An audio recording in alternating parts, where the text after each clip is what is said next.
Buenos días, ¿cómo están? Estamos en nuestra serie El Camino de la Esperanza Viva.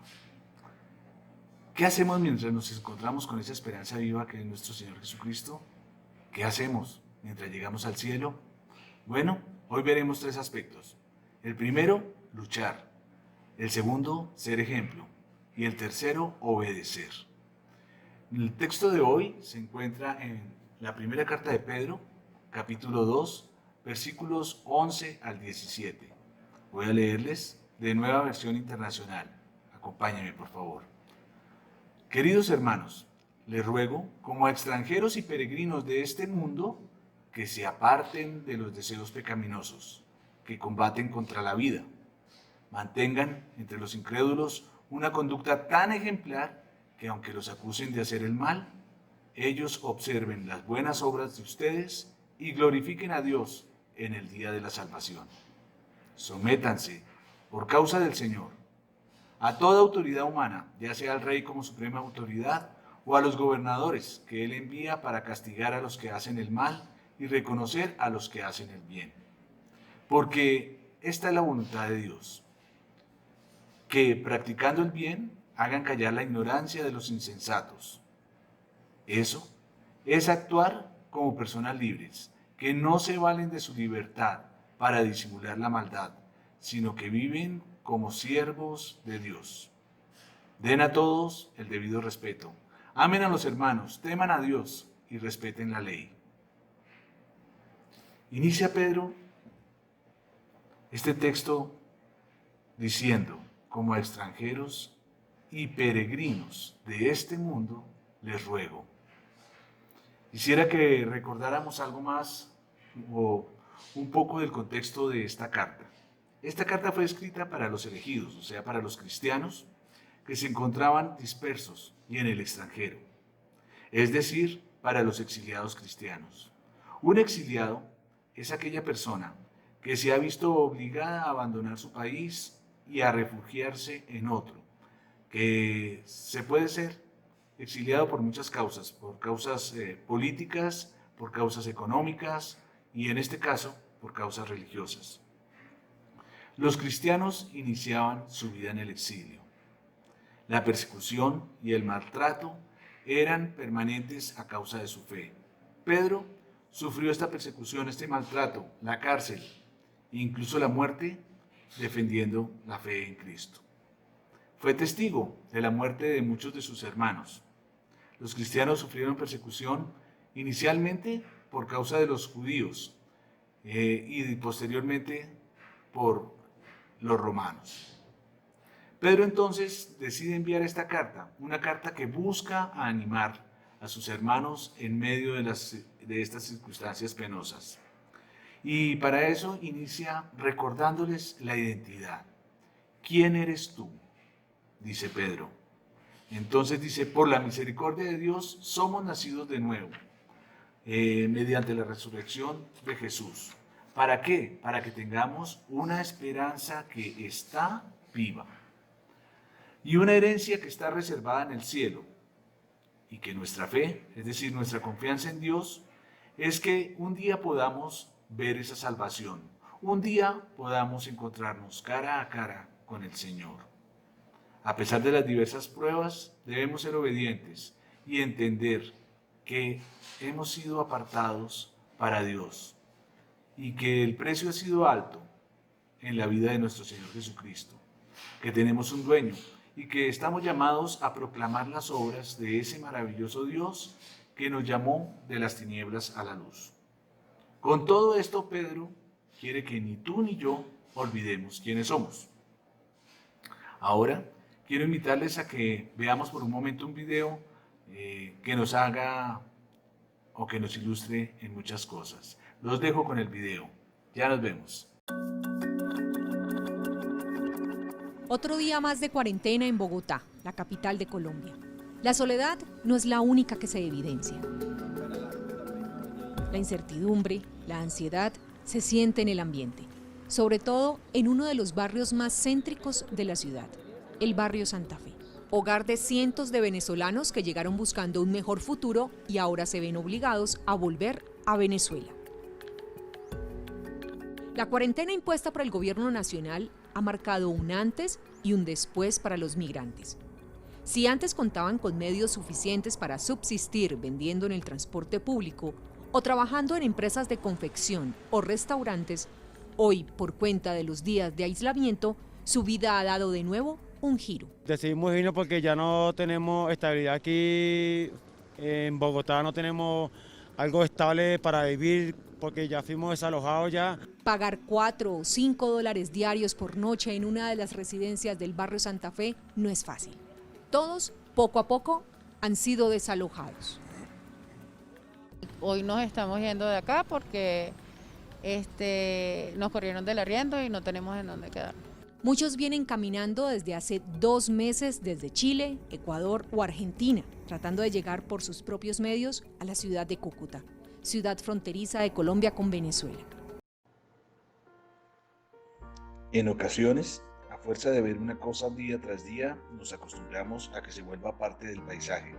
Los exiliados realmente viven momentos muy difíciles. La esperanza de muchos es poder volver para estar con los suyos, en su patria y con sus costumbres. Ese pensamiento es el que hace que enfrenten obstáculos y dificultades y que perseveren, pese a estas duras condiciones. No olvidemos también que somos extranjeros y peregrinos en este mundo. Después de este video, trataremos de entender muchas cosas acerca de los exiliados. El exiliado, para sobrevivir, trata de camuflarse, de hacerse uno igual a aquel que ocupa su país natural. Pedro nos hace una advertencia, nos dice: recuerda que eres extranjero, recuerda que eres peregrino, recuerda que vas de paso, tú no perteneces a ese mundo. Al otro lado tienes un padre esperándote, una herencia, un hogar. Todo esto es transitorio. Pero como sabemos, eso ocurrirá un día. Pero todavía no. No sabemos cuándo. ¿Cuándo va a pasar? No lo sabemos. Pero con toda seguridad pasará. Vivimos en esta tensión permanente entre ya, pero todavía no. Mientras ese día llega, yo como exiliado, ¿qué o de qué manera tengo que vivir? ¿Qué es lo que tengo que hacer? Entonces, tenemos que recordar que este mundo es un mundo xenófobo, que detesta a los extranjeros. Lo hemos visto en la Europa, que es xenófoba con los africanos. Lo vemos en Estados Unidos y su xenofobia por los latinos. Lo vemos también en Colombia, porque aún entre regiones nosotros nos tiramos rayo. Que cachacos, que costeños, que paisas, siempre hay una rivalidad entre regiones, pero no solamente entre regiones. Como veíamos en el video, podemos decir que también somos xenófobos con nuestros hermanos de Venezuela. Comentarios como: vienen a quitarnos lo nuestro, nuestros trabajos, vienen por nuestros recursos, son personas que no vienen a sumar a la sociedad, sino vienen a robar. Todos esos comentarios los escuchamos la desconfianza con la que vemos a nuestros hermanos de Venezuela.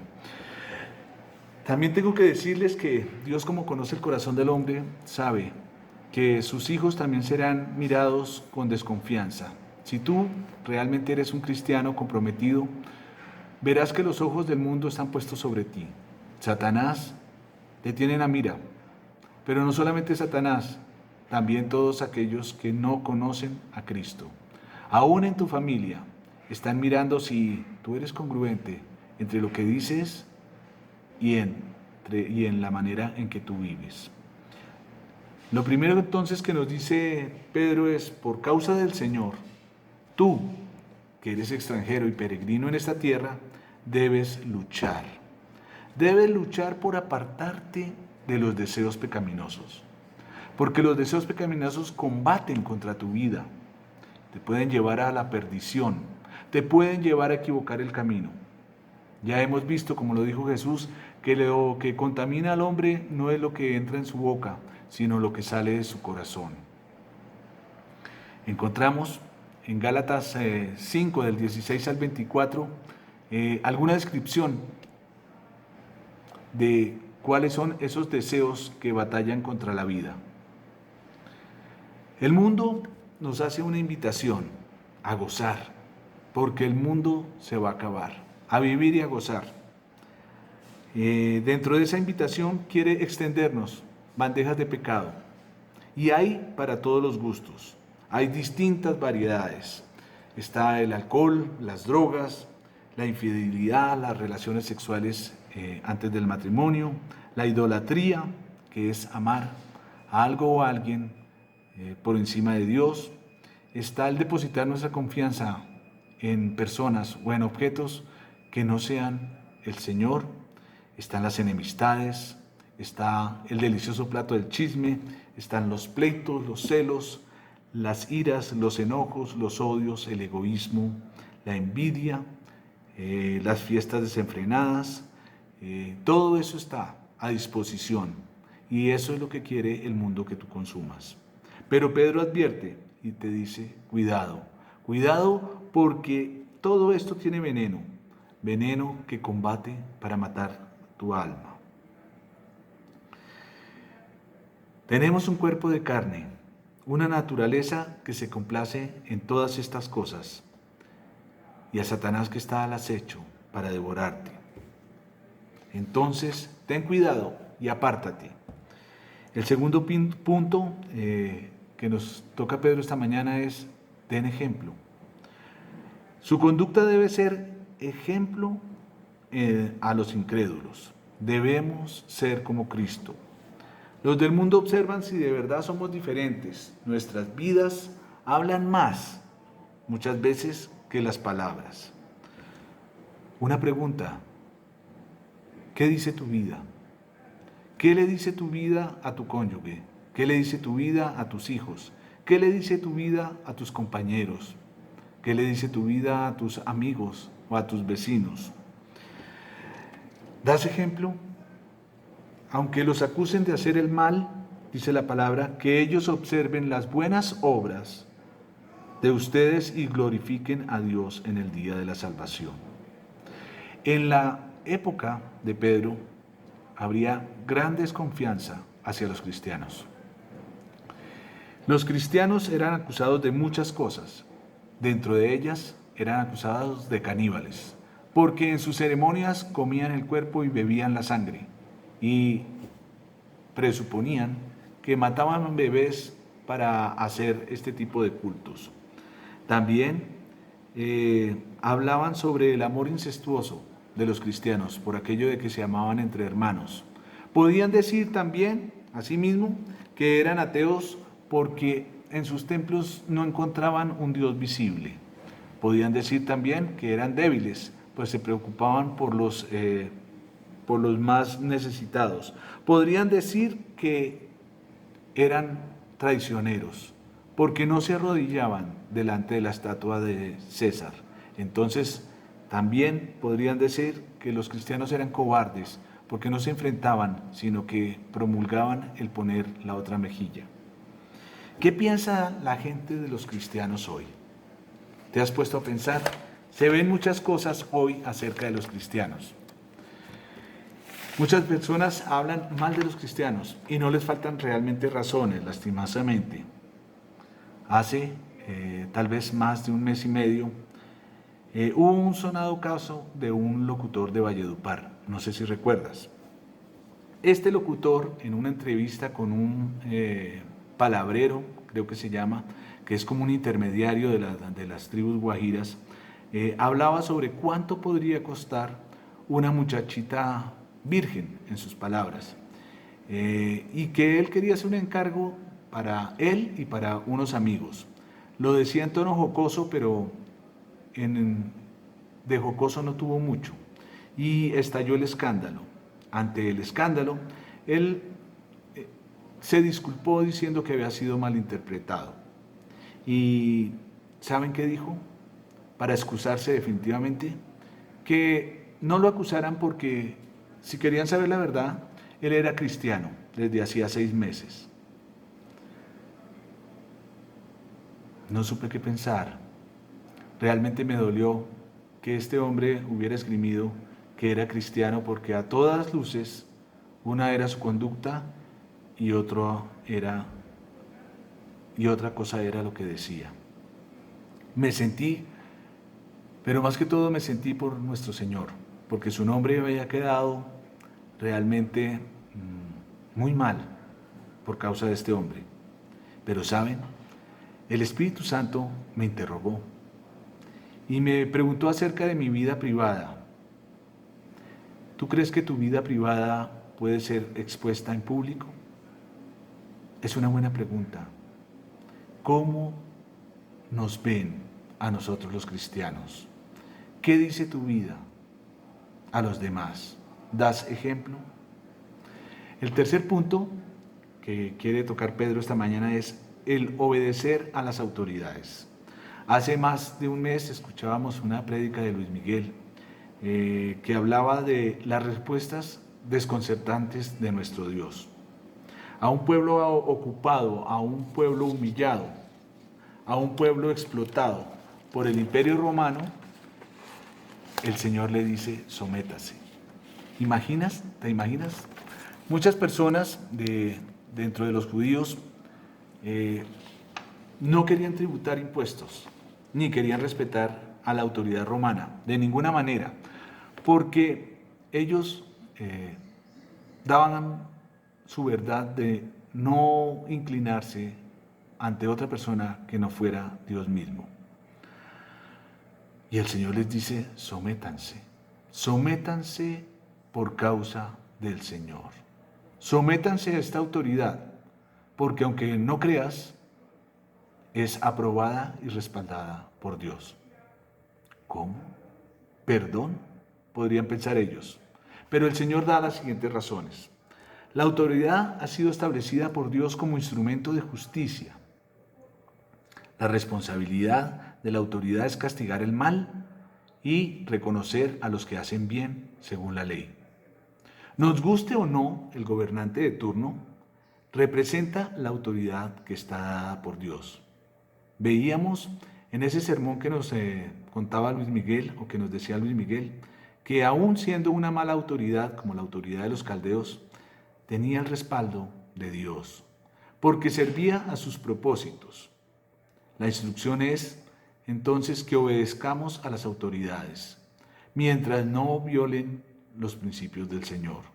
Algún día veremos la diferencia, algún día veremos la verdadera justicia cuando el Señor venga. Nuestra vida, nuestro acatamiento a la ley hará callar a la gente ignorante del Señor. Ellos verán un comportamiento en todo ejemplar.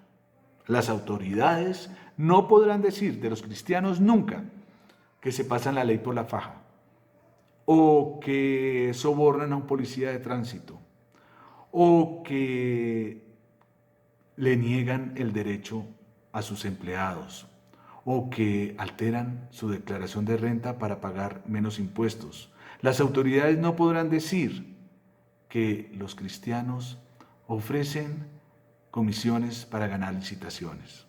Los cristianos cumplen y respetan a las autoridades, si éstas actúan bien o no, o si éstas son corruptas o no, enfrentarán el juicio de Dios y nuestra confianza está puesta de la misma manera que la puso Jesús en un Dios justo.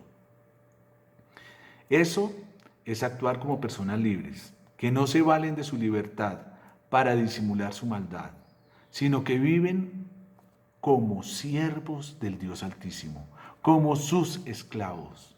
O sea, nosotros podemos ser esclavos del pecado o esclavos de Dios. ¿Qué eliges?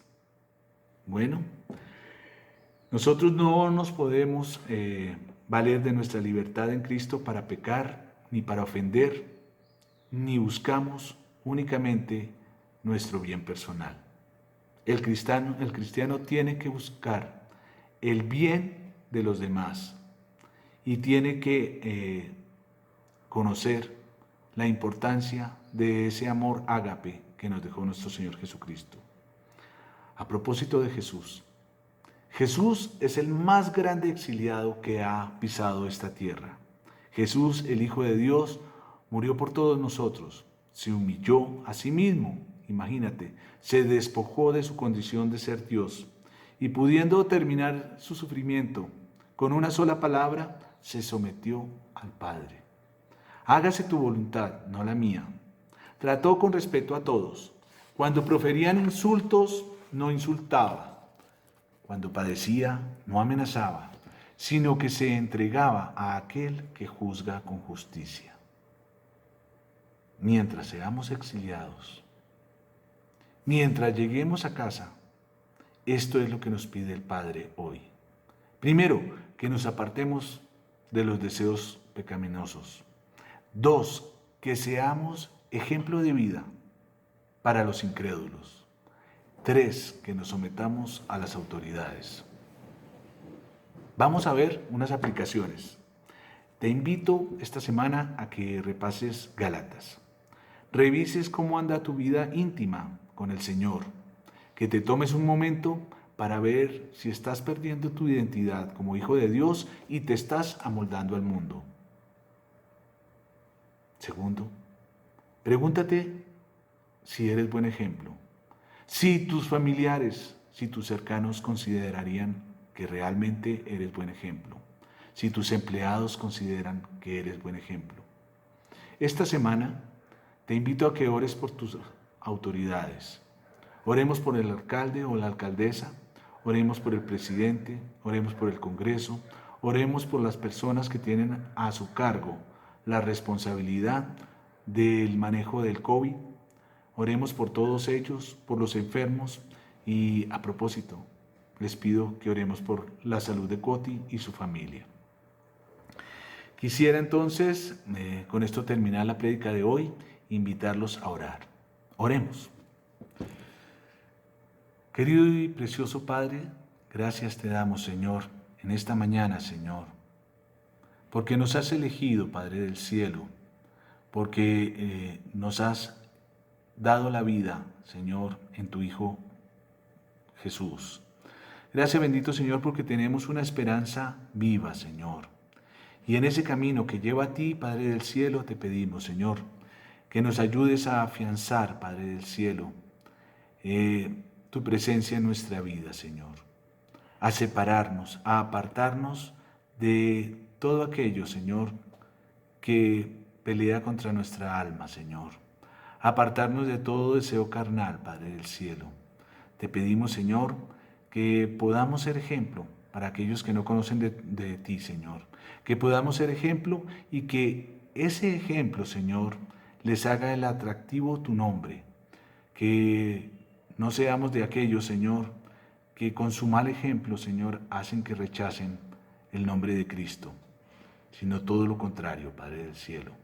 Te pedimos, Señor, que nos sujetemos a las autoridades, que no nos valgamos de nuestra libertad en ti, del perdón que nos otorga, Señor, para hacer lo que nos da la gana. Padre del cielo, ilumínanos esta semana, Padre del cielo, y bendice, Señor, a esta congregación, Señor, para que esté más cerca de tu corazón, Señor. En Cristo el Señor. Amén. Dios les bendiga. Que tengan una feliz semana. Hola abuelito, te queremos desear feliz día del Padre. Te queremos dar gracias por ser como un padre para nosotros y por tu amor incondicional y por todo lo que nos has dado. Y bueno, chao, te quiero desear feliz día del Padre. Abuelita, te quiero decir que te amo, que valoro mucho que te hayas convertido en un padre para nosotros, que siempre estés tratando de sacarnos adelante, trabajando para darnos lo que necesitamos y siendo un padre que siempre nos acompaña en todo momento. Así que te quiero decir que te amo y gracias por todo. Papi, te amamos mucho y te tenemos una sorpresa. Es una bendición tenerte a ti. ¡Feliz Día del Padre! ¡Feliz día, pa! Te amo porque eres un buen luchador. ¡Feliz día, pa! te amo porque me sanas y eres muy amoroso. Chao. Gracias por cuidarnos y siempre preocupar de nosotros. ¡Feliz Día de los Padres! Hola papi, gracias porque siempre estás atento de nosotros y siempre nos ayudas en los malos momentos. ¡Feliz Día del Padre! Hola papi, eres el mejor, te quiero mucho. Cada vez que jugamos juntos me siento muy feliz. Gracias por ser mi papá. ¡Mua! Papi, feliz Día de los Padres. Te quiero. Y que papito Dios te bendiga. Chao. Papi, gracias por creer en mis capacidades. Papi, gracias porque nos cuidas. Gracias porque trabajas por nosotras. Papi, gracias porque nos acompañas. Feliz día. Te amamos, papi. Te amamos, papi. Te amo mucho. Eres el mejor papá del mundo. Papito, mucho. Te amo mucho. Beso. ¡Feliz día, papito! ¡Te Ya saben, se acerca el Día del Padre. Yo la verdad le quiero dar un saludito a mis abuelitos, que pues los quiero mucho y les deseo un muy feliz Día del Padre. Y especialmente a mi papá, porque mi papá hace que todo sea posible para mí. Si es necesario, compra lo necesario para que yo tenga la mejor vida. Y yo por él soy muy feliz. Y la verdad le quiero desear un feliz Día del Padre. Espero que la pasen muy bien. También mis abuelitos que la pasen genial. Los quiero mucho. Abracitos de lejos y besito. Y antes de despedirnos, no olviden seguirnos en nuestras redes sociales. Estamos en Facebook como Compra Chía y en YouTube y en Instagram como Confraternidad Chía. No olviden compartir, darle me gusta para que otras personas puedan conocer de la palabra de Dios y que tengan una feliz semana y bendiciones.